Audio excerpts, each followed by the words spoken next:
Eu saúdo os irmãos com a graça e a paz do Senhor Jesus. Bom dia.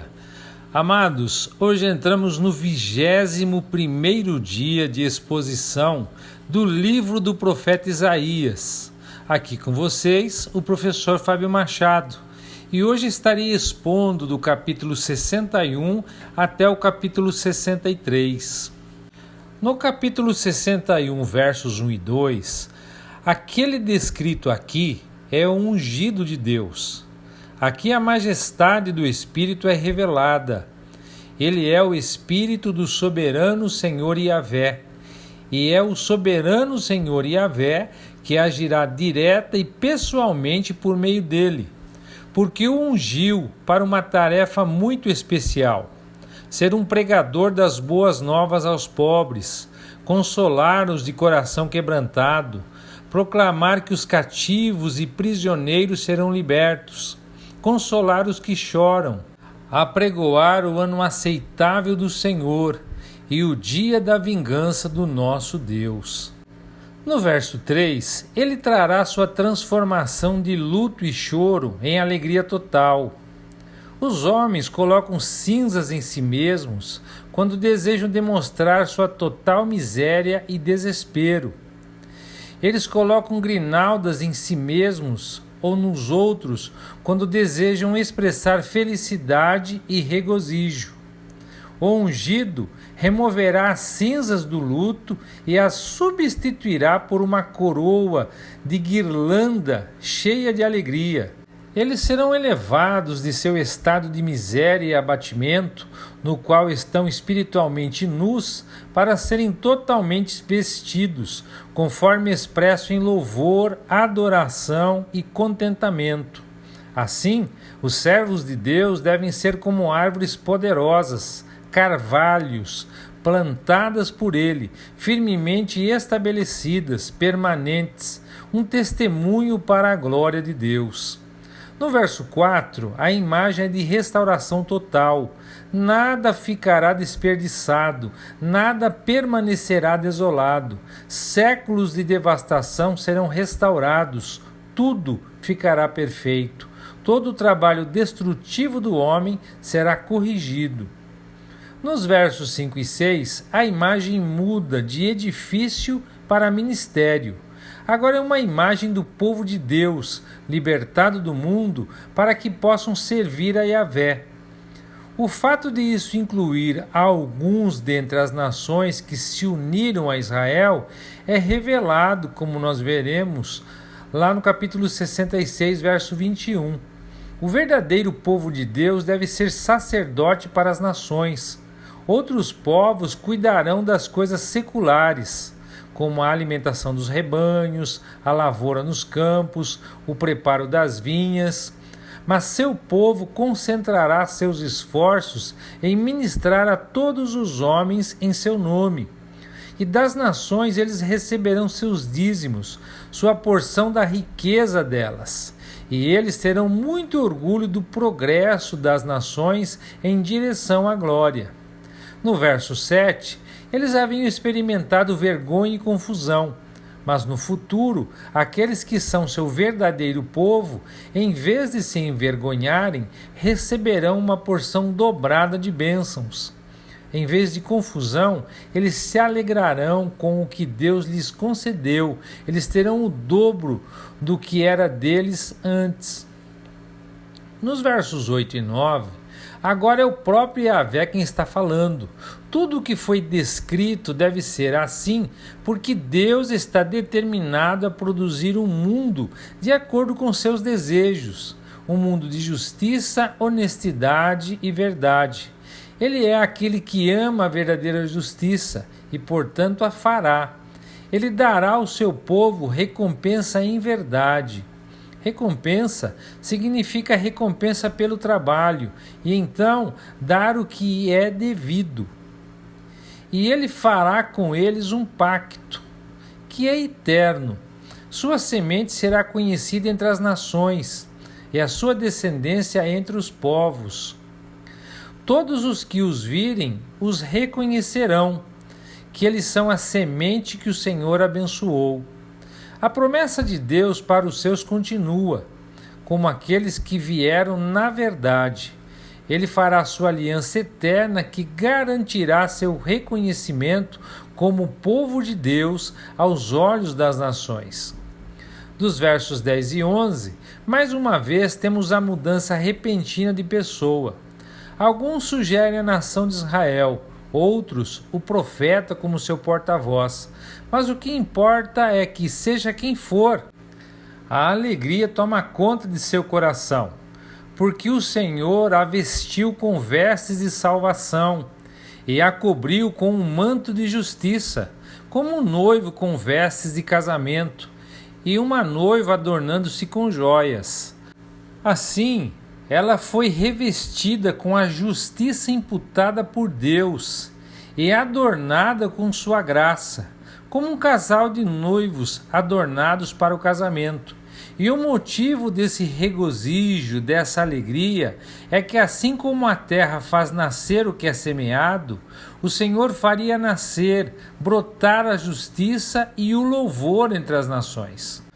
O capítulo 62 é consolador, e seu objetivo é fornecer tais garantias do favor divino para o povo afligido de Deus, o que os apoiaria e confortaria em suas provações. A linguagem é que seria dirigida aos exilados na Babilônia, mas a principal referência é, sem dúvida, aos tempos do Messias. Nos versos 1 a 5, um orador é apresentado, dizendo que ele não teria descanso até que Sião se levantasse e obtivesse a restauração de sua degradação. Esta parte contém garantias do favor divino e uma promessa da futura restauração e glória de Jerusalém. Existem muitas opiniões sobre quem seja esse orador. Uns pensam que é o ungido, outros o Senhor, outros ainda Isaías. Pessoalmente, eu creio que é Isaías mesmo que está falando. A seguir estão as garantias do orador. Primeiro, ele não se daria paz até que a justiça e a salvação de Deus se espalhassem sobre Sião. Segundo, os gentios participariam das bênçãos conferidas a Sião, justiça e glória, e os reis se uniriam a ela. Terceiro, Sião seria tão bonita e gloriosa como uma coroa real na mão do Senhor, levantada para que todos a vissem. Quarto, ela não seria mais desolada e abandonada. Pelo contrário, o Senhor teria prazer nela, seria honrada como a esposa de Deus. Quinto, o Senhor se deleitaria em Sião, como quando um jovem casado se alegra e se deleita com sua noiva. Nos versos de 6 a 7, o orador diz que ele colocou vigias nas muralhas de Sião, e eles são ordenados a não descansar, ser urgentes e importunos em oração, até que o Senhor reconstrua Jerusalém e ela seja glorificada na terra. Dos versos 8 a 9, nós temos a garantia solene de que o Senhor jurara que haveria paz e segurança contra as invasões de inimigos. A terra não seria mais saqueada pelos inimigos, mas haveria segurança. Deus não tornaria a dar o trigo deles, nem os estrangeiros tornariam a beber do vinho que eles produziriam. Assim, aqueles que colhessem se fartariam de suas colheitas, e aqueles que produzissem seu vinho beberiam dele. Nos versos 10 a 12, embora a obra de salvação seja totalmente de Deus, eles devem preparar o caminho para que ele haja. Portanto, eles não devem sentar-se em sua Jerusalém, mas devem sair dos portões e preparar o caminho para o retorno a Deus daqueles que estão dispersos. Observe o chamado de Deus até o fim da terra. Os exilados espalhados ao redor do mundo, a filha de Sião, devem ser informados que o tempo da libertação de Yahvé está chegando e traz consigo sua recompensa e seu galardão. Por causa disso, eles serão chamados povo santo, redimidos de Yahvé, e tu serás chamada querida, cidade não desprezada, ou seja, a cidade de Jerusalém. No capítulo 63, toda a passagem de Isaías, dos versos 1 a 6, tem uma semelhança impressionante com o capítulo 34 de Isaías, onde o profeta prediz a derrubada de Edom e as longas desolações que viriam sobre esse país e povo. E provavelmente a mesma ideia pretende ser transmitida por isso, é que todos os inimigos dos judeus seriam destruídos. É preciso lembrar que Edom era um inimigo formidável para os judeus. Houve guerras frequentes entre eles, especialmente porque eles provocaram grandemente a ira dos hebreus e mereceram a mais severa vingança divina por se unirem aos caldeus quando tomaram Jerusalém, e por exortá-los a arrasá-la até os alicerces. Nestas contas, Edom foi destruído. A vingança deveria ser tomada contra esse inimigo, e a destruição de Edom tornou-se uma espécie de penhor e emblema da destruição de todos os inimigos do povo de Deus. Assim, é usado aqui, e o profeta vê em visão o Senhor retornando em triunfo da completa derrubada da capital daquela nação e de toda a destruição dos habitantes. Ele vê o poderoso guerreiro retornar da conquista. Seu traje estava manchado de sangue, e ele pergunta quem ele é e recebe como resposta que ele estava sozinho para a conquista dos inimigos de seu povo. A ideia é que todos esses inimigos sejam destruídos e que isso seja feito apenas pelo poder de Deus. Então, dos versos 1 a 6 do capítulo 63, nós temos a destruição de Edom. A visão do herói conquistador vindo de Bosra e a investigação do povo de quem ele é. Ele vem com roupas tingidas, ainda que gloriosas, e com o estado e o ar de um conquistador. Aí nós temos a resposta de Yahvé, o conquistador, que foi ele quem foi poderoso para salvar. No verso 2, nós temos a indagação do povo. Por que ele estava tão vermelho em suas roupas, como se estivesse pisando uvas no lagar? Dos versos 3 a 6 do capítulo 63, nós temos a resposta do Senhor. Primeiro, de fato, ele pisara as uvas no lagar, e havia feito isso sozinho. Ele havia pisado no povo com raiva, e o sangue deles havia sido aspergido nas roupas e nas pálpebras. Segundo, o dia da sua vingança havia chegado, e o ano dos seus redimidos também. Terceiro, como ninguém foi capaz de fazê-lo, ele saiu sozinho e pisou com suas forças em sua fúria, derramando seu sangue por terra. Nos versos 7 ao 14, nós temos um hino de ação de graças em vista da libertação realizada e das muitas misericórdias conferidas a Israel. No verso 7, nós temos um reconhecimento geral de seu amor e misericórdia. No verso 8, sua escolha, ele os escolheu como seu povo, tornando-se seu salvador. No verso 9, sua simpatia por eles em todas as provações.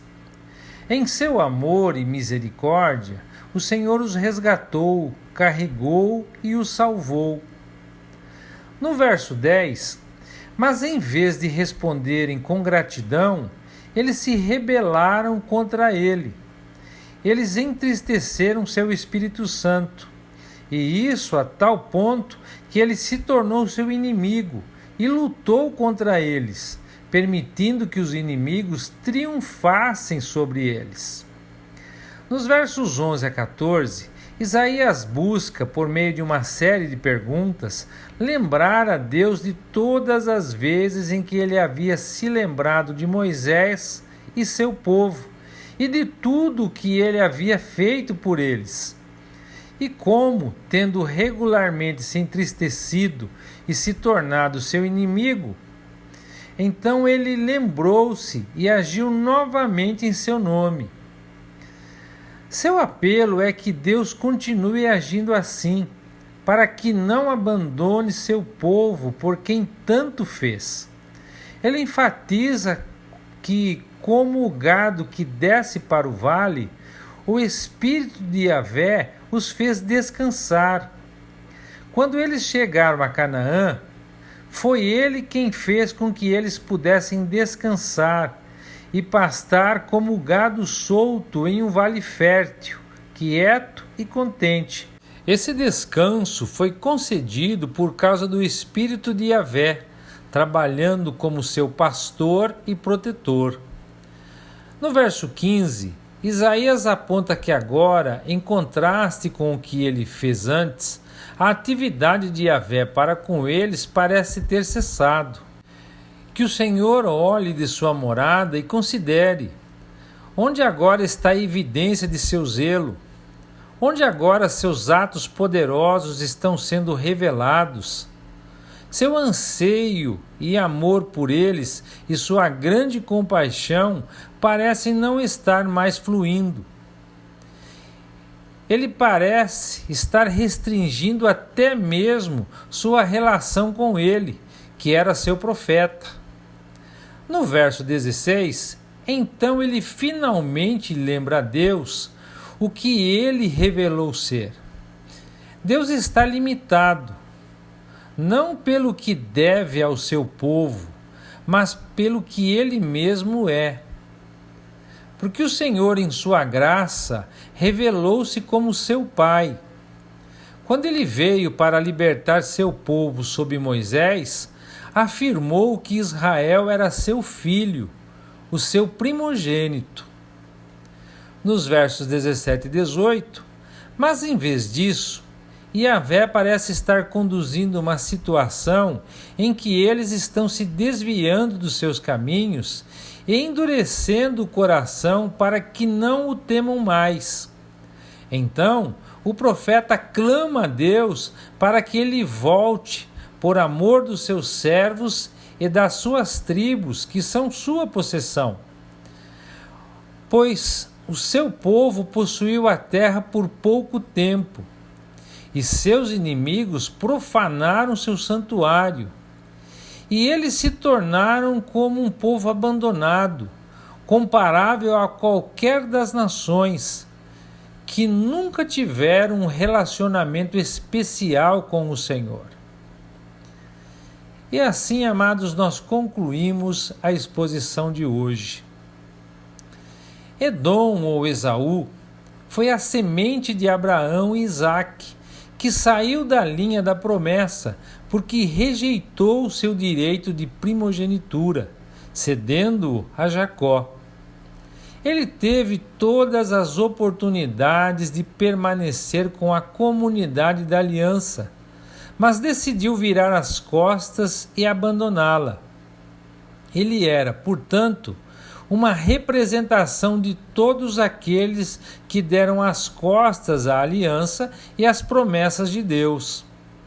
Portanto, o que acontecerá com Edom aqui representa a advertência de Deus a todos aqueles que, tendo todas as oportunidades de vir a Ele, o rejeitam e são por ele rejeitados.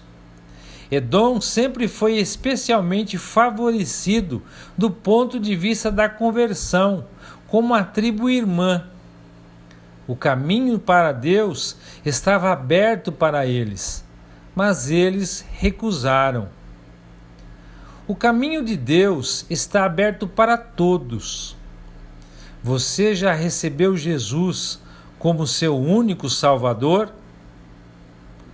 Que o Eterno os abençoe e até amanhã, se Deus quiser.